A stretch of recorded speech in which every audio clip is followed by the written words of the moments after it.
sommes le 9 octobre 2021. Merci de nous rejoindre pour suivre avec nous le journal dont elles sont les titres de l'actualité. Le président de l'Assemblée nationale a reçu une délégation japonaise.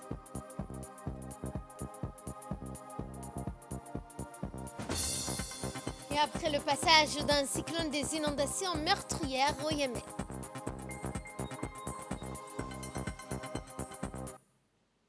C'était les titres. Place au développement. Le président de l'Assemblée nationale, Mohamed Ali Ahmed, a reçu la délégation d'hommes d'affaires japonais, reçue donc par le président de l'Assemblée nationale. Et cette délégation était conduite par M. Koji Yamaguchi, directeur général de l'Iceberg Africa Association, une organisation spécialisée dans la production, la commercialisation des solutions énergétiques innovantes. La délégation a pu ainsi s'enquérir et explorer les multiples opportunités d'investissement qu'offre Djibouti aux entreprises privées. En effet, le cadre de cette visite s'inscrit dans la perspective d'expansion de son marché au-delà de l'Asie-Pacifique et surtout en Afrique. La compagnie compte à installer des unités de production légère, emballage dans nos zones franches. Au terme d'une rencontre qui a apporté ses fruits, les discussions ont surtout porté sur les opportunités d'investissement qu'offre le marché djiboutien. Il est à noter que la délégation était accompagnée par l'ambassadeur du Japon à Djibouti. Dans l'actualité également, dans le cadre du lancement de la stratégie accélérée de la vaccination initiée par le ministère de la Santé le 20 septembre dernier, la ministre de la Jeunesse et de la Culture, Dr Hibo Moumin, a entrepris de faire vacciner l'ensemble de ses collaborateurs. Aussi, selon un planning établi par le ministère de la Santé, une équipe mobile s'est donc rendue ce matin au siège du ministère de la Jeunesse et de la Culture afin de prodiguer la dose de vaccin Janssen aux nombreux volontaires. Cette stratégie s'inscrit dans la ligne droite de la politique du président Ismaël Omar Guelleh qui donc fait face à la hausse des cas positifs au Covid-19 ainsi que l'arrivée de la variante Delta.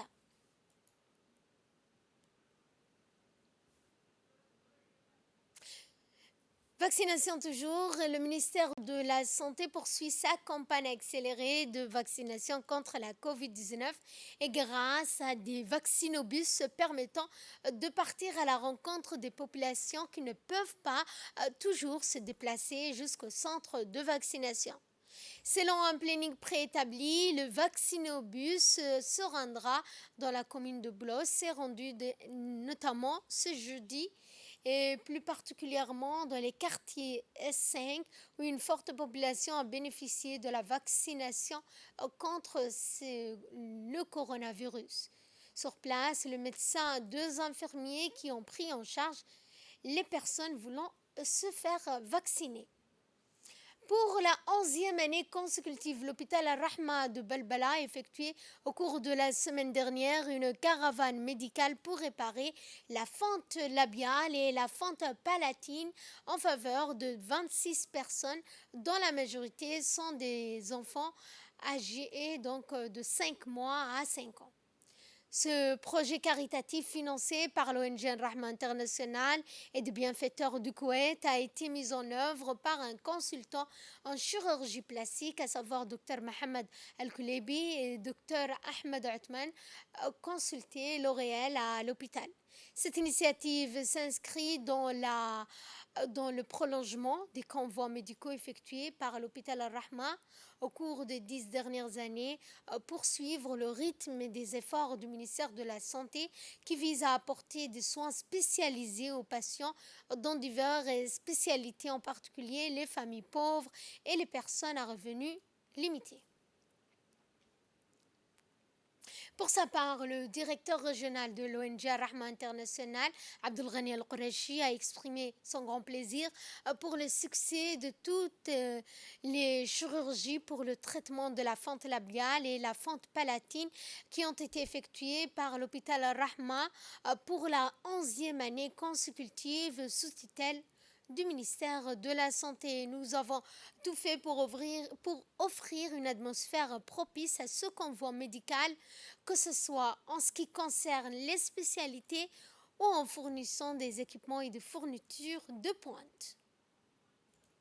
De son côté, le conseiller technique du ministère de la Santé, Ahmed Mohamed, a remercié cette caravane médicale pour la chirurgie de la fente labiale et la fente palatine qui a été cette fois ont bénéficié de cette intervention 26 personnes âgées de 6 semaines à 5 ans. Il a également salué les relations étroites de coopération entre le ministère de la Santé et Rahma qui fournit des soins de santé de haute qualité à la population dans diverses spécialités médicales. Et dans notre magazine de ce week-end, nous allons vous parler d'une étonnante innovation japonaise, une veste climatisée. Il fait très chaud dans notre pays, et bien ce qui bloque la productivité en souffre. Nous avons donc du mal à circuler en ville. Depuis quelques jours, la veste climatisée a fait son apparition à Djibouti et nous l'avons testé pour vous. Regardez, c'est un commentaire d'Ahmed Ahmed.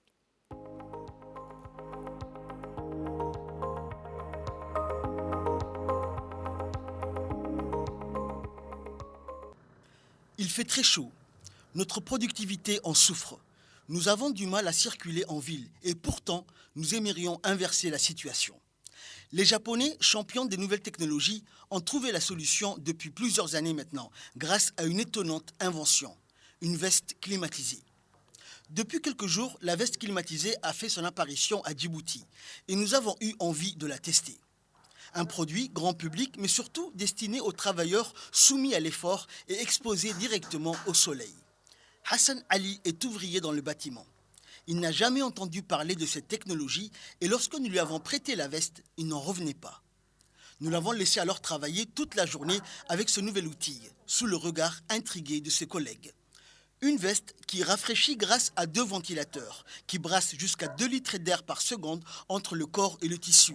Ces derniers sont alimentés par une batterie qui a 8 heures d'autonomie à plein régime et le tout démontable. Mais ce qui intéresse Hassan, c'est l'incroyable changement qu'il vient de constater. C'est très positif. La différence est énorme. Je n'en avais jamais vu. Ce serait bien si on pouvait la porter tous, en particulier pendant les mois des Ramadans. Il nous faut cette veste. Pas de transpiration, pas de fatigue. On va travailler plus.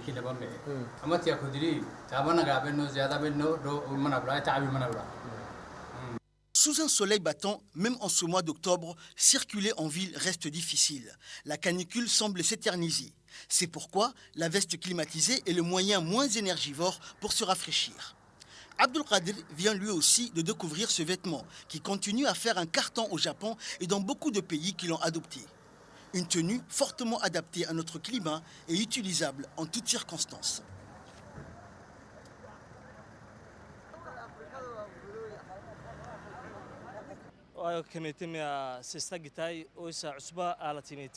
J'ai emprunté la route de la siesta avec cette veste. Je sens que c'est très utile. Je parle du gilet que je porte maintenant. Je suis sous le soleil et pourtant, je sens la fraîcheur d'un climatiseur.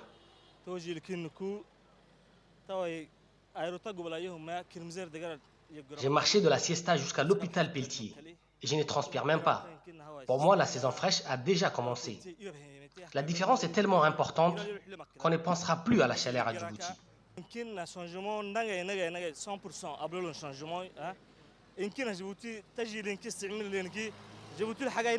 Comme pour Abdelkader et Hassan, employés du bâtiment, ouvriers d'autres secteurs d'activité ou hommes en uniforme, nombreux sont les travailleurs qui peuvent tirer profit de la veste climatisée. Et nous allons à Lissabié où la BCI Mer Rouge a organisé une journée de rencontre avec les commerçants de la place et sont en présence de M. Régis Bariac, directeur général de la BCI. Cette journée avait pour but de sensibiliser les commerçants de la place sur les opportunités et les avantages qu'offre la banque pour promouvoir l'économie locale dans les secteurs d'activité. Cette journée a également permis aux commerçants d'échanger avec la direction générale, dont notamment les commerçants ont pu faire part de leurs attentes, de leurs ambitions, de nouer une relation durable et solide aux côtés de la BCI Merouche. Restant toujours à Ali Sabié, où a été organisée une cérémonie de déclaration de parrainage d'une centaine d'élèves du collège d'enseignement moyen. Cette cérémonie a eu lieu au CME d'Ali Sabié, en présence du préfet de la région, Moussa Aden Migane, du président du conseil régional, Amr Ahmed Ouaez, du député de la région, Abdi Khere, du nouveau président de l'association de la diaspora à Sajok, Omar Mahmoud, ainsi que des élus locaux. Notons également la présence sur place du principal du collège, Ahmed Jama, et des bénéficiaires du parrainage qui sont au nombre de 100 et issus des familles aux ressources modestes et fréquentant tous le CM ASCA. Quant aux tuteurs des élèves, ils bénéficient de ce geste noble et ont remercié les généreux donateurs. L'Association des femmes engagées pour la protection de l'environnement, présidée par Medina Salah, a organisé une journée d'action communautaire dans la ville blanche. Des actions de sensibilisation à la protection de l'environnement, ramassage des ordures, assurant au passage la propreté de la ville. En passant par différents quartiers, cette forte participation de la jeunesse des quartiers et de toutes les femmes de Tadjoura ainsi que de la présidente de l'association Medina Saleh a remercié le préfet de la région, le président du conseil régional, mais aussi tous les participants. Suite à une opération de patrouille de surveillance du littoral maritime, les équipes de la garde-côte ont intercepté tôt ce matin vers 4 heures des embarcations de pêche engagées dans des activités illégales de pêche dans nos eaux territoriales. Ainsi, 3 bateaux de pêche de type et 17 membres d'équipage, tous d'origine yéménite, ont été interceptés dans le cadre de cette opération. Une quantité importante de poissons de différentes espèces a été aussi à bord de ces bateaux de pêche. L'enquête a été confiée à la brigade des recherches, des investigations, des affaires judiciaires des gardes-côtes, tandis que les bateaux de pêche ont été placés en saisie dans l'attente d'une décision de justice. Cette opération est un nouveau témoignage de l'engagement permanent des gardes-côtes afin de protéger la richesse de nos ressources halieutiques. Et actualité régionale et internationale au Yémen pour commencer. Après le passage du cyclone, des inondations causées par des pluies torrentielles ont balayé la ville de Mukalla, faisant un mort et d'importants dégâts. Les pluies diluviennes se sont abattues dès mercredi soir sur cette ville du sud du pays en guerre, après le passage du cyclone Shahin dans la région du Golfe en début de semaine, rétrogradé ensuite en tempête tropicale. Et la France veut investir 4 millions d'euros dans le sport en Afrique. Plus de projets d'investissement français dans les structures sportives des pays africains. C'était ce qui a été donc dit au sommet Afrique-France à Montpellier. Le sommet de Montpellier est aussi l'occasion de dresser un premier bilan de sport en commun, une plateforme de financement panafricaine lancée en septembre 2020 par l'Agence française de développement, l'AFD, est destinée à financer des projets mêlant sport, développement en Afrique. Fin de ce journal, merci à vous de nous avoir suivis. Prochain rendez-vous avec l'actualité, 22h.